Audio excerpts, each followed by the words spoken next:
Hello guys, in this session chapter 1 querying and SQL functions part 5 we will discuss about SQL functions like aggregate function. Aggregate function are also known as multiple row functions.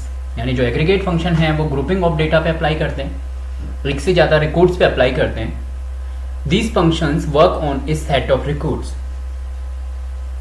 और aggregate function से हम single value return कर सकते हैं और किसके लिए, हर एक रिकॉर्ड के लिए सिंगल वैल्यू. और यहाँ पे एक टेबल है जिसमें सिंगल और रो फंक्शन और मल्टी रो फंक्शंस में डिफरेंस देखते हैं अपन. तो सबसे पहले अगर सिंगल रो फंक्शंस की बात की जाए, it operate on a single row at a time. यानी नाम सजेस्ट कर रहा है सिंगल रो फंक्शन मीन्स एक ही रो को एक बार में प्रोसेस. अगर मल्टीपल रो की बात की जाए तो ये ग्रुप ऑफ रोज यानी मल्टीपल रिकॉर्ड्स को एक साथ प्रोसेस करते हैं. अब उसके बाद में है second, it return one result पर रो. सिंगल रो फंक्शन हर एक रो के लिए एक ही रिजल्ट रिटर्न करता है. और ये जो है मल्टीपल रो, ये ग्रुप ऑफ रोज के लिए एक रिजल्ट रिटर्न करता है. It can be use in select.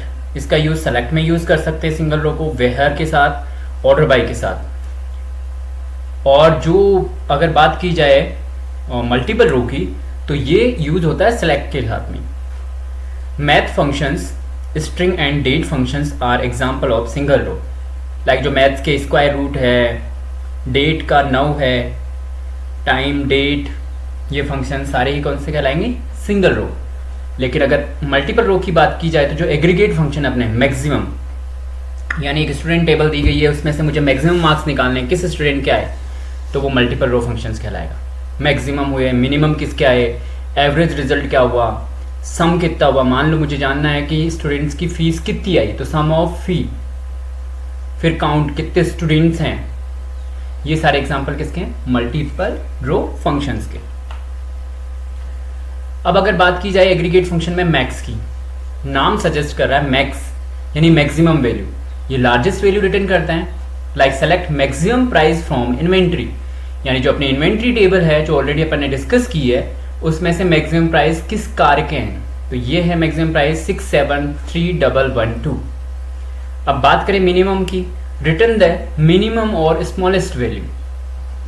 तो सेलेक्ट MIN ब्रैकेट में पास करो जिसकी मिनिमम वैल्यू निकालनी है प्राइस की फ्रॉम इन्वेंट्री. तो सबसे कम प्राइस है कार के 355205. अब बात करें एवरेज की, ये क्या करता है, एवरेज कैसे, जैसे अपन सिंपली एवरेज निकालते हैं. मेरे पास कोई 10 नंबर्स है तो उनका एवरेज निकालना है तो क्या करना पड़ेगा, उन 10 नंबर्स को ऐड करो और 10 से डिवाइड कर दो, एवरेज निकल जाएगा. सेम यहाँ पे अपन को कोई फॉर्मूला नहीं लगाना, सीधा AVG लिखना है और फील्ड पास करना है, ये ऑटोमेटिकली उसका एवरेज निकाल देगा.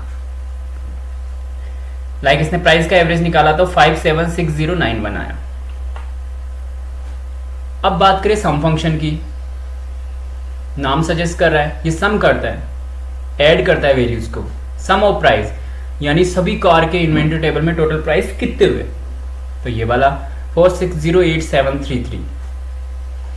फिर एक काउंट करना कॉलम को, return the number of value in the specified column ignoring the null values. ये नल वैल्यू को इग्नोर करता है और काउंट को प्रोवाइड करता है कि कितने रिकॉर्ड है. In this example let us consider manage a table having 2 attribute and 4 records. तो यहाँ पे सेलेक्ट एस्ट्रिक फ्रॉम मैनेजर, तो यहाँ पे ये पूरी मैनेजर टेबल आ गई. अगर इसका काउंट देखा जाए तो काउंट कितना आना चाहिए इसका, 3. 4 क्यों नहीं आया, क्योंकि ये नल वैल्यू को इग्नोर करता है. यहाँ पे मैंने क्या लिखा है, मैनेजर नेम.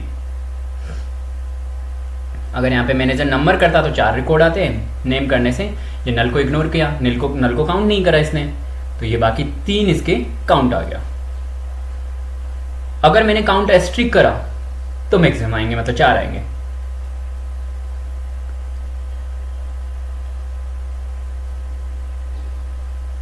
और काउंट एस्ट्रिक के साथ वेयर क्लोज यूज कर सकते हैं. यहां पे 4 आ गया.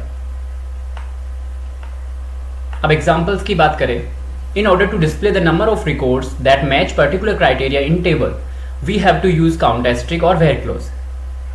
तो display total number of records from the table inventory having model VXI, मतलब जो अपना इन्वेंट्री टेबल है उसमें जिन जिन कार्स का VXI मॉडल है उनका total number of records display करना है, यानी कितनी है VXI मॉडल की कार्स। तो select count asterisk from inventory where model equal to VXI। तो यहाँ पे काउंट की वैल्यू आई है 2, यानी VXI मॉडल की कार 2 है। नेक्स्ट क्वेश्चन है display the total number of different type of model available from the inventory. ये 1 रो सेट का मतलब क्या है कि एक रिकॉर्ड रिटर्न हुआ है from table inventory. Total number of different type of models, यानी डिफरेंट टाइप्स ऑफ मींस एक मॉडल को रिपीट नहीं करना है, यानी डिस्टिंक्ट मॉडल निकालना है। डिस्टिंक्ट यूनिक को रिटर्न करता है, डुप्लीकेट को रिटर्न नहीं करता। तो यहाँ पे एग्जांपल देखो, in order to display number of record matches particular criteria in table we have to use count और वेयर। ये सेम चीज है, ये है नेक्स्ट सेलेक्ट काउंट। अगर हम ये डिस्टिंक्ट नहीं लगाएंगे तो जैसे VXI मॉडल के 2 हैं तो वो 2 बार काउंट कर देगा उसको VXI को, जबकि अपन को तो डिस्टिंक्ट यानी VXI को एक ही बार काउंट करना है, चाहे उसके 10 ही रिकॉर्ड क्यों ना हो। तो ये डिस्टिंक्ट करेगा और रिटर्न करेगा 6, यानी 6 टाइप के मॉडल्स हैं इन्वेंट्री टेबल में, और 1 रो सेट रिटर्न हुआ है जिसमें टाइम लगा है 0.09 seconds. Display the average price of all cars with the model, यानी अभी AVG फंक्शन जो एग्रीगेट फंक्शन है उसको यूज करना है, यानी कार्स की एवरेज प्राइस क्या है, कौन से मॉडल की, LXI मॉडल की। तो वेयर में क्या लगेगा, model equal to LXI। Select AVG मतलब एवरेज, किसका एवरेज, प्राइस का, from inventory table where model equal to LXI। सिर्फ ये LXI मॉडल का ही एवरेज निकालेगा, नहीं कि पूरी टेबल का। कीप इन माइंड, अगर ये वेयर क्लोज नहीं लगाएंगे तो ये पूरी टेबल का एवरेज निकाल देगा प्राइस का, और ये वेयर क्लोज लगाया तो सिर्फ LXI मॉडल को कंसीडर करेगा। तो LXI मॉडल के एवरेज प्राइस है 548306.5000। हम चाहे तो इसको राउंड ऑफ भी कर सकते हैं, राउंड ऑफ 2 पॉइंट्स 1 पॉइंट जो भी अपनी requirement. Please check the description link for related video and continue in the next part of this video. Thanks.